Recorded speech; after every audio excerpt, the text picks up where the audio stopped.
back. Thank you so much for staying with us on Editors Forum. Now, moving on to the next topic, talking about the explosion at Ibadan on Tuesday night that has claimed no fewer than 3 lives and injured about over 80. No, as at yesterday was even 80 people recorded wounded. This morning, at the moment, I do not know the figure that we have yet. And the government has come out to tell us, Mr. Saka, I'm just fine. The government has come out to say, illegal miners operating in the state, in that part, storing explosives and everything and all. And it was shocking for me to hear the security advisor of the governor coming out on national TV to say the government has been engaging the federal government for about 2 years after it discovered illegal mining in the state, and nothing has been done so far. Should I start? Yeah. First of all, I want to quote the Minister of Mines. That's Henry Lilialaki, who happens to be former editor for Nation. He said there are those who are involved in mining activities in Nigeria are untouchables. He said so on national TV. Is it recently or before now? Before now, that there are big Nigerians are involved in mining activities in Nigeria. And they're untouchable. And that is exactly, that they are still planning and thinking on what, how to manage this system. But from so far so good, what he has discovered, there are some oligarchies who are involved in those mining activities. That's on one side. Now, this Ibadan, I would want to talk about the physical planning laws that establish a residential area, a commercial area, an industrial area, and a recreational area, and the rest of them. We have seasoned professors, academics, researchers in physical planning in Oyo State. In fact, physical planning started in Oyo State. Urban and regional planning started. Now, I begin to wonder why we would have a mining site in a residential development like Bodija. Are you getting my point? And that is my stand. I'm a qualified town planner. And many of those people, they have taught me urban planning. Okay, I finished my national diploma in Ibadan about 23 years ago, okay? So you can imagine, I begin to wonder, why would a mining site of that magnitude be sited in a residential development? Decree 88 of 1992 stated, and I quote, that every state must have a local planning authority at the local level, and every state at the state level must have urban and regional planning board, and at the same time national planning commission that should oversee management of physical structures, planning every areas to ensure that every resident and every other zoning principles is adhered to, and that there is orderliness in physical development and the environment all over the federation. Now looking at this, are we going to say this is a failure of government totally, or that is where I'm coming from? That this site should be investigated from that angle to know first, when was this site built there? Is it under this administration of engineer Seyi Makinde? If it is yes, then the investigation will go further to ask for those directors in the Ministry of Physical Planning who gave approval of that kind of site to be situated in that place. If his security advisor was saying they've been engaging the federal government for 2 years now, then no, I think there's something that should be over. To jump back. I think you're getting you're getting the whole thing wrong, Mr. Okay. Okay. The illegal mining site was not at Bodija. In the reports and everything out there was never at Bodija. The claims by the Oyo State government and what has been flying around as information management was that the man is involved in illegal mining.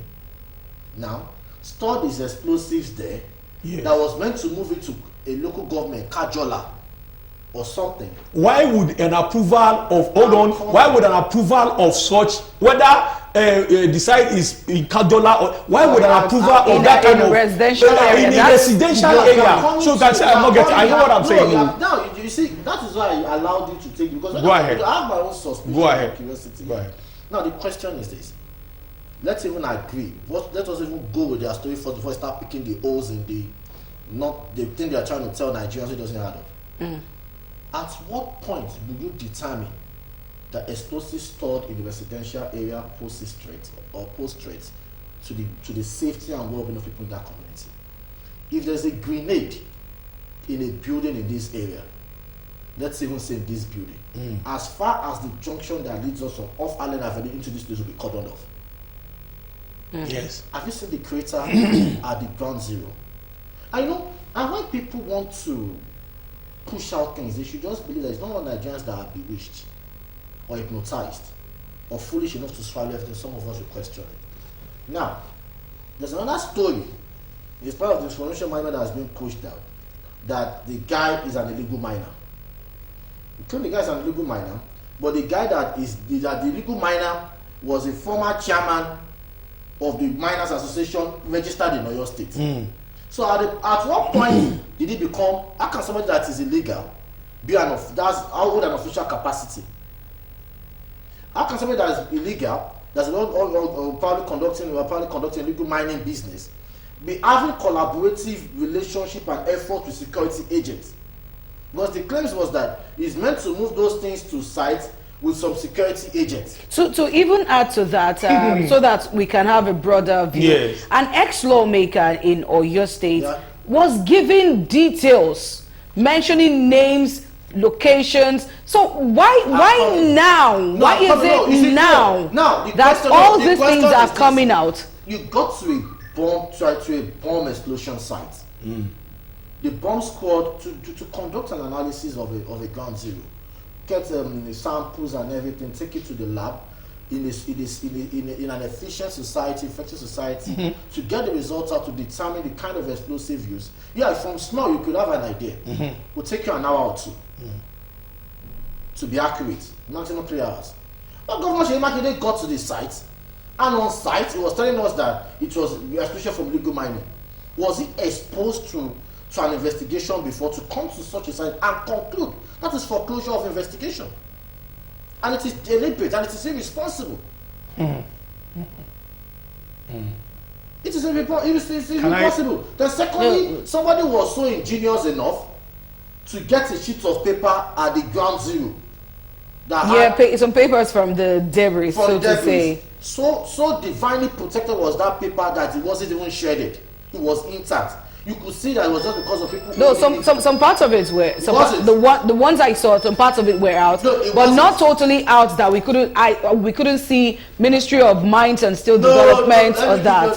So you want to tell me that an explosion that could ground a building, mess it up, and there will be resultant fire, spare that sheet of paper? I'm not foolish. I was a science student in secondary school and university. Let me quickly say one or two things before I begin to forget them. First of all, I commend the governor, engineer Seyi Makinde. I would not say that is irresponsible. I would not accept that. Now, you said the statement. The statement on illegal mining. Okay. I love that statement. But the question I still hold on, I will say, is that site itself, whether it is administrative, whatever form you want to describe that site to be, shouldn't have been in that Bodija in the first place. You see, Ario, the mistake you are making. Okay, let us analyze that. Is believing that place was a site. Hold on, we in the environment we use the word. Maybe you don't understand. Let's make it clearer. Maybe he didn't get the words. A site should not necessarily mean a quarry site or it can be a residential site. No, for the fact that they store things. If you go to do exploration, hold on. If you go to do exploration and then you are now bringing such particles to a site that you have described to be that is residential, and you are putting things of that sensitivity into that kind of a building. Now, let's. Are you getting my point? It is highly wrong and it's against physical planning law. Okay, let's go. Let's look at this. Well. No, before we look at this, let me now say something. Why? Let's agree that you're saying that the guy is an illegal miner and he's storing his explosives there.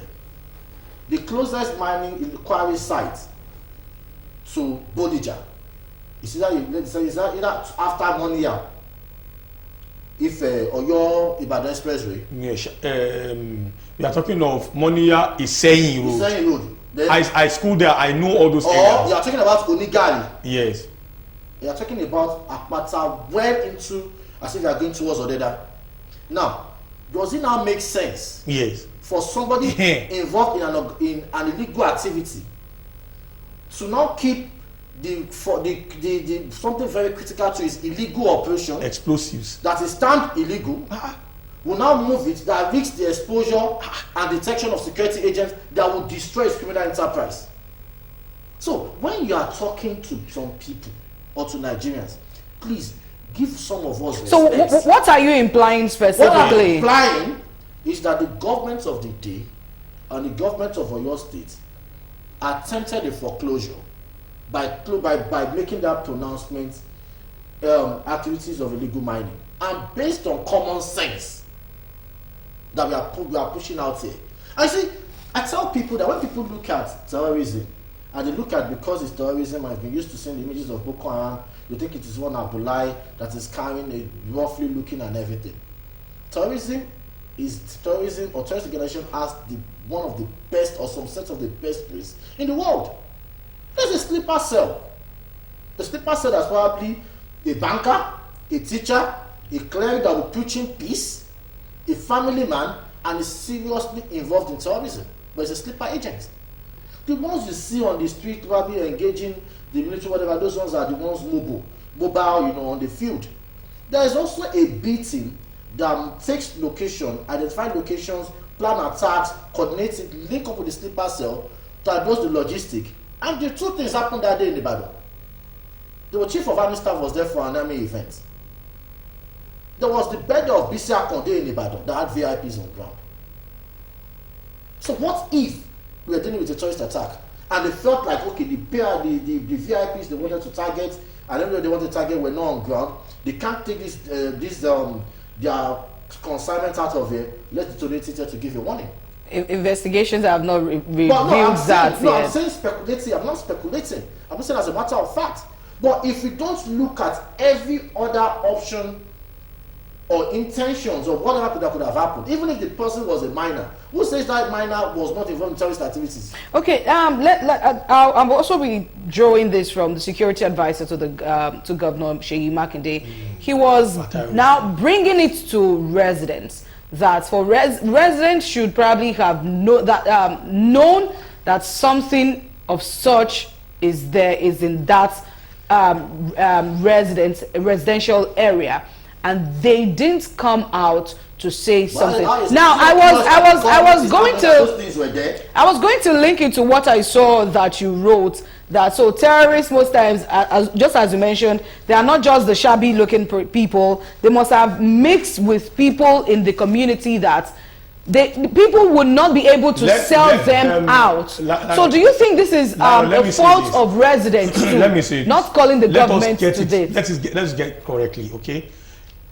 Findings preliminary has shown that what happened in that place is bringing an explosive and dynamite from the site where mining activities take place to their warehouse there.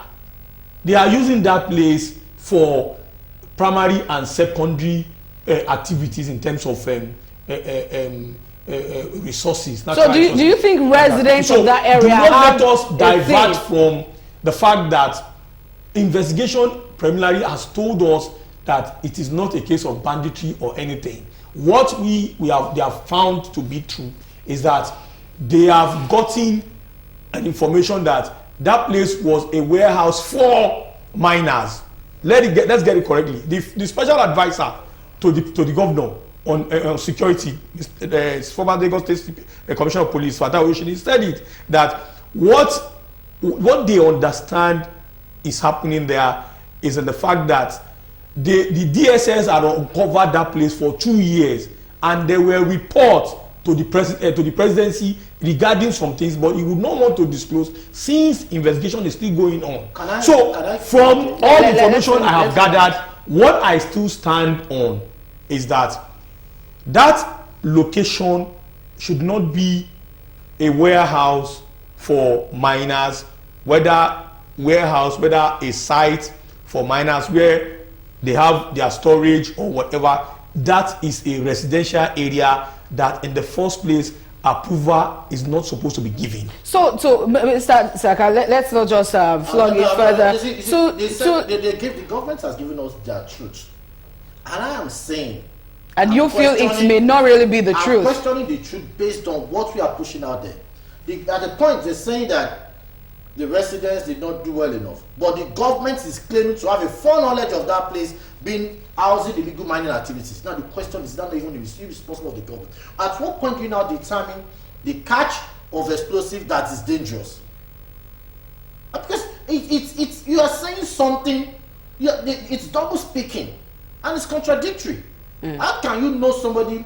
You are saying this guy is involved in illegal activities, and from everything you are saying, it is showing that he has collaborative efforts and engagement, even with government officials, because there was another report that said they were meant to move it from that place with some security agents to his site. 16 people working for him has disappeared. They've been unaccounted for. You know, look at these things and ask yourself a question. Look at this thing now. This their 1 + 1 is becoming 13, not 2. Let me add to what you have said. Yeah, having the security of agents, it is natural everywhere in Nigeria, where VIPs, is being given they are giving us official statements and all those things. They are saying things in official capacity that they were meant to do this for him. That means there is a trail. That means there is documentation. I see this guy is an illegal miner.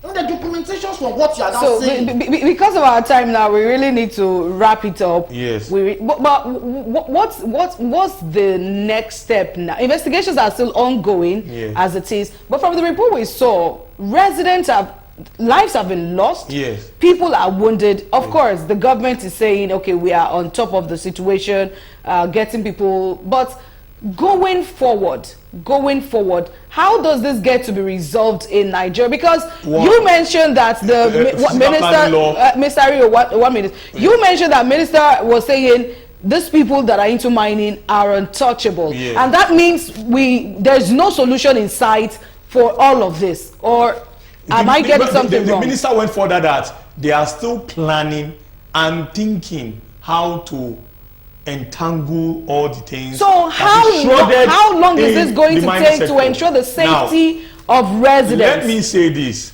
I still hold the view that once we define a zoning principle, in any land use area, then things of this nature will not get to that, will not create a disaster magnitude of what we have. But do you think the government does not know this? The people that are so now you have asked for the way forward. If you ask me for the way forward, the governor should go inward and look for those who signed the approval of that